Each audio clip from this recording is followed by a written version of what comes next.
سبيل الدموع سبيل مريح تنهد يا صاحي كي تستريح وغص الدعاء الخفي الصريح يسعك الفضاء الرحيم الفسيح. بسم اللہ الرحمن الرحیم. علم النحو کا آخری باب ہے خاتمہ سبق مستثنی کا اعراب. مستثنی کسے کہتے ہیں، مستثنی منہو کسے کہتے ہیں، مستثنی کی دو قسمیں اور مستثنی کے اعراب کی ایک قسم ہم نے پڑھ لی تھی. آج کے سبق کے اندر ہم مستثنی کے اعراب کی جو باقی قسمیں ہیں ہم وہ پڑھیں گے. دیکھیں دوسری قسم جو ہے اعراب کی وہ یہ ہے کہ یا تو مستثنی منصوب ہوگا یا ماقبل سے بدل واقع ہوگا. کیا مطلب ہے اس کا؟ منصوب تو واضح ہے کہ آپ اس کے اوپر نصب پڑھیں، اور ماقبل سے بدل کا مطلب کیا ہے کہ جو مبدل منہو کا اعراب ہوتا ہے وہی بدل کا اعراب ہوتا ہے. اگر مبدل منہو پہ نصب ہے تو بدل پر بھی نصب، اگر مبدل منہو پہ رفع ہے تو بدل پر بھی رفع، اگر مبدل منہو پہ جر ہے تو بدل پر بھی جر پڑا جائے. یہ تب ہوگا جب یہ شرطیں پائی جائیں. نمبر 1 الا کے بعد ہو، نمبر 2 کلام غیر موجب ہو، نمبر 3 مستثنی منہو کے بعد ہو، یعنی ترتیب کے ساتھ ہے، پہلے مستثنی منہو ہے اس کے بعد پھر مستثنی ہے. نمبر 4 مستثنی منہو مذکور ہو. یہ نہ ہو کہ آپ مستثنی منہو کو حذف کر دیں، ایسا نہ ہو. جب یہ 4 شرطیں پائی جائیں گی تو آپ اس کے اوپر نصب بھی پڑھ سکتے ہیں مستثنی ہونے کی وجہ سے، اور آپ اس کو ماقبل سے بدل بھی بنا سکتے ہیں. مثال دیکھیں آپ، ما جاء احد الا طالبا. اب یہ دیکھیں الا کے بعد ہے، پہلی شرط پائی جا رہی ہے. کلام غیر موجب ہے کیونکہ شروع میں نفی آ گیا، دوسری شرط بھی پائی جا رہی ہے.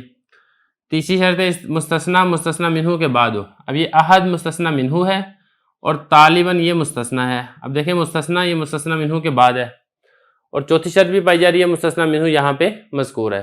چاروں شرطیں پائی جا رہی ہیں تو آپ اس کے اوپر نصب بھی پڑھ سکتے ہیں طالباً، اور آپ اس کو احد سے بدل بھی بنا سکتے ہیں. احد کو آپ مبدل منہو بنائیں اور طالب کو پھر آپ طالبن پڑھیں گے، کیونکہ مبدل منہو احد پہ رفع ہے تو پھر طالب پر بھی رفع آئے گا.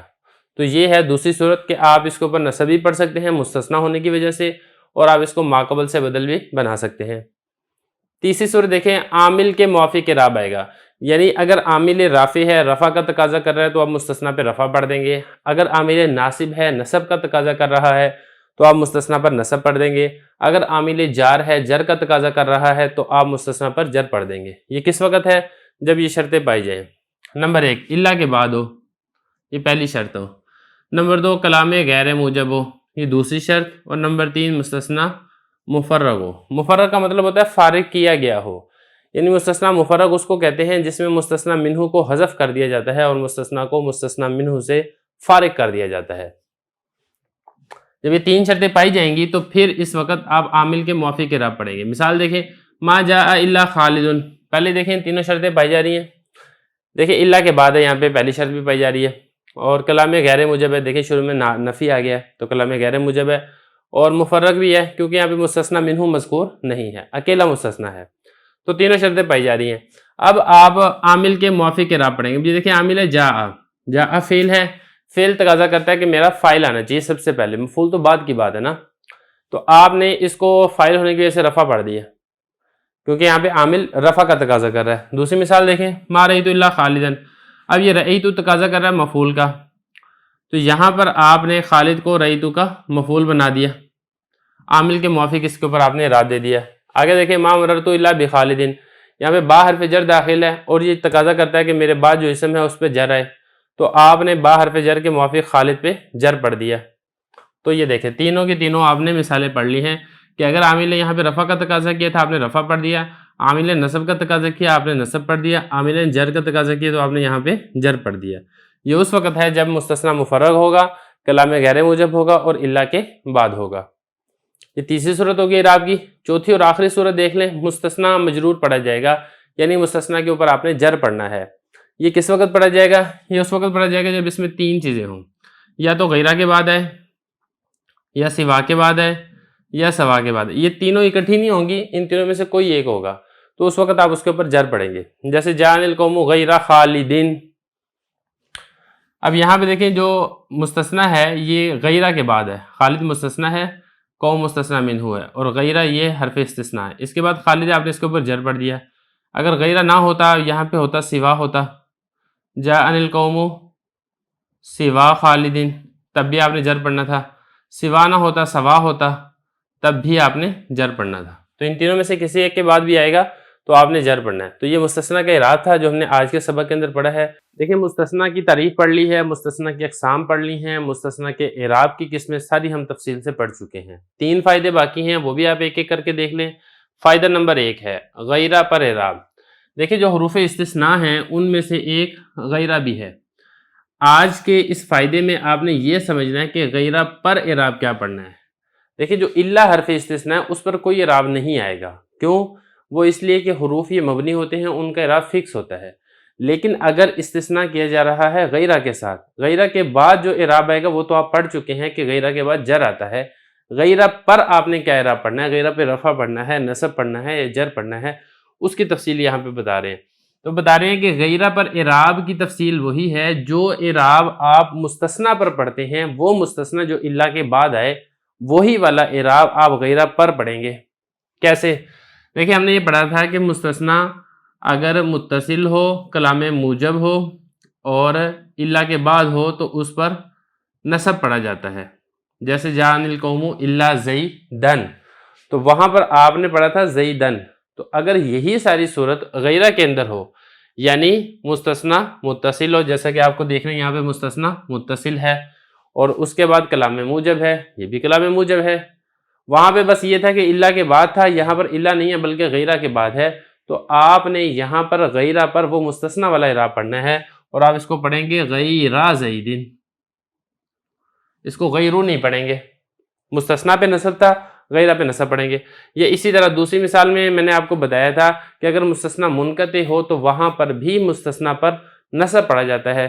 یہ مثال دیکھیں مستثنیٰ منقطع کی ہے، جاءنی القوم غیرہ حمار. اب حمار یہ قوم کے اندر داخل اور شامل نہیں ہے، تو وہاں پر ہم نے حمارن پڑھا تھا، حمار پہ نصب پڑھا تھا. وہی اعراب جو آپ نے مستثنیٰ پر پڑھا تھا غیرہ کی صورت میں مستثنیٰ پر وہ اعراب نہیں پڑھیں گے بلکہ غیرہ پر وہ آپ اعراب پڑھیں گے اور آپ پڑھیں گے غیرہ پر نصب غیرہ حمارن. یہ اسی طرح ہم نے وہاں پر یہ بھی پڑھا تھا کہ اگر کلام موجب نہیں ہے بلکہ کلام غیر موجب ہے، جیسا کہ یہاں پر یہ تھے کہ کلام غیر موجب ہو اور مستثنیٰ مستثنیٰ منہ پر مقدم ہو، اس صورت میں بھی آپ نے مستثنیٰ پر نصب پڑھنا تھا. بالکل دیکھیں یہ وہی صورت ہے، کلام غیر موجب ہے، زید مستثنیٰ ہے، قوم مستثنیٰ منہ ہے، زید مستثنیٰ منہ سے مقدم ہے. اس صورت میں بھی آپ غیرہ پر نصب پڑھیں گے. یہ اسی طرح ہم نے وہاں پر یہ پڑھا تھا مستثنیٰ میں کہ مستثنیٰ پر آپ نصب بھی پڑھ سکتے ہیں اور ماقبل سے بدل بھی بنا سکتے ہیں. یہ کس صورت میں تھا؟ یہ اس صورت میں تھا جب کلام غیر موجب ہو اور مستثنیٰ یہ مستثنیٰ منہ سے مقدم نہ ہو بلکہ مؤخر ہو اور مستثنیٰ منہ مذکور بھی ہو. اس صورت میں آپ اس کے اوپر نصب بھی پڑھ سکتے ہیں مستثنیٰ ہونے کی وجہ سے اور ماقبل سے بدل بھی بنا سکتے ہیں. یہ بالکل وہی صورت ہے، کلام غیر موجب ہے اور مستثنیٰ یہ ہے اور مستثنیٰ منہ احد ہے اور مستثنیٰ منہ سے مقدم نہیں بلکہ مؤخر ہے اور اسی طرح مستثنیٰ منہ مذکور بھی ہے. تو آپ اس طرح غیرہ پر نصب بھی پڑھ سکتے ہیں اور جس طریقے سے آپ نے وہاں پہ بنایا تھا کہ آپ اس کو ماقبل سے بدل بنا سکتے ہیں تو اس طرح اس کے اوپر بدل بناتے ہوئے رفع بھی پڑھ سکتے ہیں. یہ ساری صورت ہوگی. اس کے بعد ہم نے یہاں پہ یہ بھی پڑھا تھا کہ عامل کے موافق اعراب آئے گا مستثنیٰ پر. یہ کس وقت تھا؟ یہ اس وقت تھا جب کلام غیر موجب ہو اور مستثنیٰ مفرغ ہو، یعنی اس کا مستثنیٰ منہ مذکور نہ ہو. جیسا کہ یہ مثال آپ نے دیکھی تھی، ما جاءنی غیر زید، وہاں پہ تھا ما جاءنی الا زیدن، مستثنیٰ منہ مذکور نہیں تھا، مستثنیٰ پہ آپ نے رفع پڑھا تھا. یہاں پر بھی دیکھیں بالکل ایسے ہی ہے، یہاں پہ مستثنیٰ منہ مذکور نہیں ہے، کلام غیر موجب ہے، آپ غیر پہ رفع پڑھ دیا آپ نے کیونکہ یہاں پہ عامل رفع کا تقاضا کر رہا ہے، عامل نصب کا تقاضا کرے جیسے رأیتو، وہاں رأیتو غیر زیدن. عامل جر کا تقاضا کرے جیسے ما مررتو بغیر زیدن. تو خلاصہ یہ ہے کہ غیرہ پر آپ نے اعراب وہی پڑھنا ہے جو الا کے ساتھ مستثنیٰ پر اعراب پڑھا جاتا ہے. یہ پہلا فائدہ ہے. اس کے بعد 2 فائدے اور ہیں، پھر ہمارا سبق مکمل ہوگا. دوسرا فائدہ آپ دیکھ لیں. دیکھیں جو لفظ غیرہ ہے اس کی جو اصل وضع ہے، اصل وضع استثناء کے لیے نہیں ہے، اصل وضع اس کی صفت کے لیے ہے کہ یہ ماقبل کی صفت بن کر استعمال ہوتا ہے. لیکن کبھی کبھی یہ استثناء کے لیے بھی استعمال ہو جاتا ہے. اسی وجہ سے جب ہم نے حروف استثناء پڑھے ہیں تو ہم نے اس میں غیرہ کو بھی شمار کیا ہے. تو یہ آپ نے سیاق و سباق دیکھ لینا ہے کہ آیا یہ صفت کے لیے استعمال ہو رہا ہے یا پھر بطور استثناء کے استعمال ہو رہا ہے. اسی طرح تیسرا فائدہ ایک اور سمجھ لیں. جس طریقے سے غیرہ کے بارے میں نے آپ کو بتایا کہ اصل وضع اس کی صفت کے لیے ہے لیکن کبھی کبھی استثناء کے لیے استعمال ہو جاتا ہے، بالکل اسی طرح الا کی اصل وضع استثناء کے لیے ہے لیکن کبھی کبھی وہ صفت کے معنی کے اندر بھی استعمال ہو جاتا ہے۔ یہی فرما رہے ہیں کہ الا اصل میں استثناء کے لیے وضع کیا گیا لیکن کبھی غیرہ کے معنی میں، جس وقت یہ صفت کے معنی میں استعمال ہوگا اس وقت غیرہ کے معنی میں ہوگا۔ جیسے قرآن مجید میں آتا ہے لو کان فیہما آلہۃ الا اللہ لفسدتا، اگر زمین و آسمان میں اللہ کے علاوہ معبود ہوتے تو زمین و آسمان میں فساد مچ جاتا۔ اب یہ جہاں پر الا ہے یہ الا غیرہ کے معنی میں ہے اور یہ غیرہ یہ آلہۃ کی صفت بن رہی ہے۔ تو یہ تیسرا فائدہ تھا جو کہ یہاں پہ ذکر کرنا ضروری تھا۔ اسی کے ساتھ ہمارا یہ والا باب مکمل ہو چکا ہے اور ہماری والی کتاب بھی مکمل ہو چکی ہے، صرف ایک مستثنیٰ سے متعلقہ ایک تمرین رہتی ہے جو کہ ہم اس کے بعد پڑھیں گے۔